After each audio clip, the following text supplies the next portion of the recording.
Hello and welcome, dear visitors of my channel, and today I provide you with a new video on a discrete choice experiment, namely how to formulate your hypothesis and how to develop your research model. And I was inspired by a question of one of my students who asked me about how do I formulate a hypothesis for a discrete choice experiment, and I would like to share with you some options. First, let's assume that you would like to investigate something. There is a paper by, I think, Grandy, who investigated the impact of emotional labor on sabotage behavior. And under sabotage behavior, they understood the salespeople who are, for example, hurrying up their customers and so on, if they are not lucky because of the customer and so on.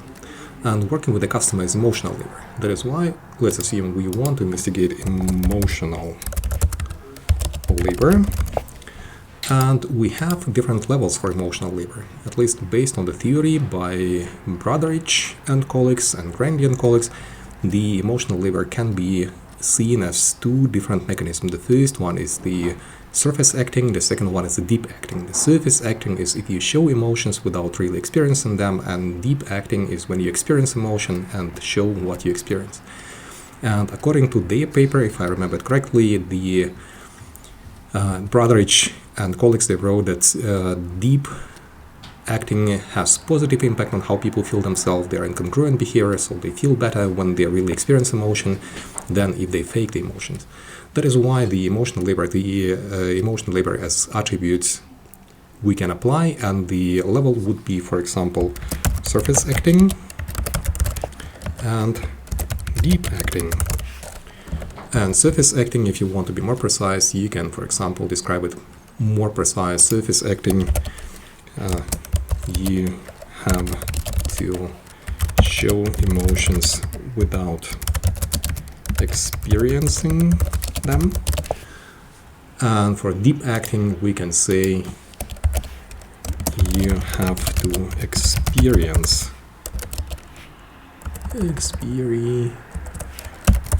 emotions that you show. These are the two levels, and theoretically, if I have these two levels, the surface acting, you have to show emotions without experiencing them, and you have to experience emotion that you show, and we'll make a final decision, which is, for example, would you attend this job or would you not attend this job? Would you take this offer or not? Then we will see whether people prefer surface acting or deep acting. And the hypothesis could sound then that deep acting has a positive impact on the willingness of candidates to accept the job offer.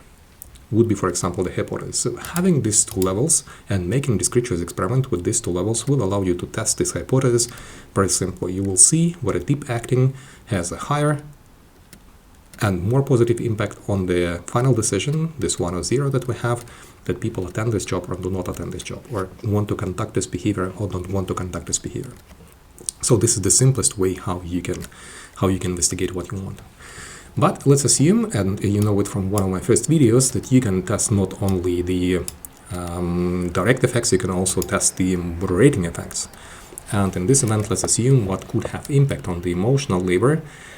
The, let's say, knowledge of the customer. So let's assume that you know the customer, so the basic level would be, or you don't know the customer,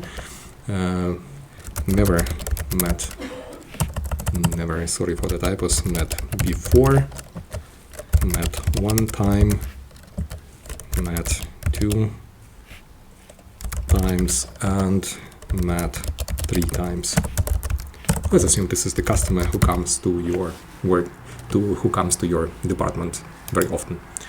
And in this event, first of all, we can calculate whether the knowledge has impact, direct impact, and we can code this variable as 0 for never met before, or 1 for any of these options, or you can use them as 0, 1, 2, and 3 because it is the ordinal scale. The more times you meet, theoretically you can go for 5 times, 6 times, and so on. You can test the direct effect of knowledge of the customer on the willingness to attend this job or willingness to engage in certain behavior. But you can also test the interaction. This would be the interaction between knowledge of the customer and the emotional labor. Is there an interaction of deep acting and somebody I met already 2 times, or surface acting somebody I met 2 times, where I would engage in sabotage behavior if I met this person 2 times and I have to show only superficial emotion without going too deep into detail, without really experiencing them. In this event, you can formulate the hypothesis that would sound like the direct effect would be type of emotional labor. Deep acting has negative impact on sabotage behavior, and surface acting has positive impact accordingly. And this relationship is shifted by the knowledge of the customer. The more you know the customer, the stronger is the relationship between deep acting and sabotage behavior. This would be the moderation hypothesis you can do. So theoretically, you can test your hypothesis in this way. You can formulate them in this way, you can test them. What else we know is actually there might be more things that you would like to test. And let's assume that from literature you also know some confounding effects that have impact on sabotage behavior. And this could be, for example, the, state of exhaustion. And we show no, some, strong. It is not part of your theory, but you can theoretically test it as a confounding effect. So you don't need to formulate the hypothesis for this test. You will formulate hypothesis for the direct effect, for this direct effect, and for their interaction. But you can test additional items, additional attributes, just in an explorative way. And this will make sense, especially if you have the complex model, if you have different theories that predict changes in this behavior. You can add attributes from the confounding theories, from the rival theories, and test them whether they have impact or not. In this event, I would treat this relationship as a control variable and just to see whether state of exhaustion has impact on the sabotage behavior or not. So emotional labor is not a state of exhaustion, but maybe there are more confounding effects that you would like to test. Maybe you can even add a time of the day, early morning, lunchtime, afternoon, and so on. What I want to show you is that we did also 2 things here in one of the papers. We wrote, this is the one with Nadine Ostren. When we wrote this paper, when we developed the study, we developed that there is no literature about the social costs of digitization. We just knew that there are costs. And from the paper of Banducci and Smart in 2010, they wrote there are different costs of implementation of a new digital solution. But they didn't write that one of them is more important than the other one. It means we had plenty of attributes and plenty of levels, but we didn't know, we could not hypothesize about them. Why should they be more important, less important? And for this reason, we made completely explorative approach. We just tested all these attributes and all these levels in an explorative way. This is also a legitimate procedure for a discrete-choice experiment. So actually, we treated this item similar to confounding effects that I showed you before. You can just add different items that you would like to test and see what are the impact of different attributes and each level within the attribute on the final decision of your participant. And finally, I want to share with you another paper that is also here. You can find both papers on ResearchGate, and I will post the links to my ResearchGate that you can find them. And in this hypothesis, we did something more complex. We introduced also we introduced an additional manipulation before a discrete-choice experiment. So we looked at the high control and low control, people who think abstractly and people who think in very concrete terms. So in this event, we looked at my company in abstract terms and my team concrete thinking about the decision that they had to make. So we first manipulated the level of control, and then we let them make a discrete-choice experiment.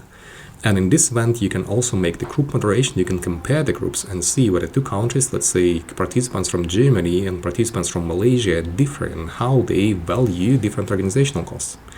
This will be a moderation whereby you will have additional variable that will be manipulation, would be 0 and 1, 0 for low control, 1 for high control, and you can test it as an interaction term with all these attributes and even all the levels.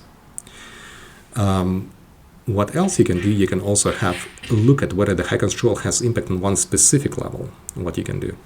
In our recent discrete-choice experiment, we manipulated the prospect, so whether people perceive certain event as a gain or as a loss, and then we looked at how they perceive the different costs of implementation of digital solution. And we have shown that it did have impact at least in the first stage, so as long as manipulation works. That is why when you test something like this, the randomized two-group experiment combined with discrete-choice experiment, I wouldn't test all 10 or 15 decisions that you make within a discrete-choice experiment. I would test the first or the first 3 decisions, because this is probably where manipulation has the highest impact on the decision of people. So with this in mind, shortly, you can test direct relationship in this event. You just introduce the thing that you would like to test as levels. You can test different moderating effects if you introduce additional attribute with levels, and you can make them interact. In this event, this is the ordinal variable, so interaction is very simple to test. And you can test all other things in an explorative manner or as a matter of testing your confounding variables, where you just report it as a control. In a recent study with my doctoral student, we made something like this. We had more attributes and levels than we actually wanted to test, because we had too many theories that tackled identity and interaction of identity with AI. And for this reason, we just needed to include different levels from different other theories just to test whether other theories can explain it better than the focal theory, the one that we focused on, the identity theory. I hope it was interesting and helpful. I think the one more comment: when you develop your model, I recommend you first of all to depict the model like this, that you can depict what exactly has been done, that you show that you made a randomized two groups experiment and discrete-choice experiment, what exactly you manipulated. But on this type of model, you cannot depict a hypothesis. That is why for the other model, you will need a different way of showing it. I'm thinking where I can find the paper. Just a second. If it works, I can show you how we did it in a different paper, the one that we have recently submitted. So don't tell anybody. It is now under review. Yes, exactly. So here, first of all, we show that we made again, this is the loss and frame manipulation, the prospect theory. Here was the decision that we investigated, and the research model was here because we made hypotheses only related to some of the relationships. We tested only certain levels because we made hypotheses only about one level of organizational cost, the one we could find literature about.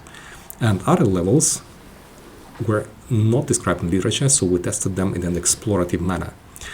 And we tested the effects of the framing, this gain-loss framing, on the relationships that we had, the H1, H2B, and H3, and H2A, sorry. And we had also an assumption that gain and loss frame how people think in gain terms or in loss terms has impact on something.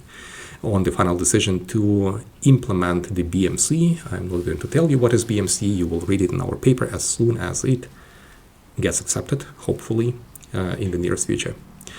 I hope it was helpful, and I wish you good luck with your experiments. See you in the next video. Bye-bye.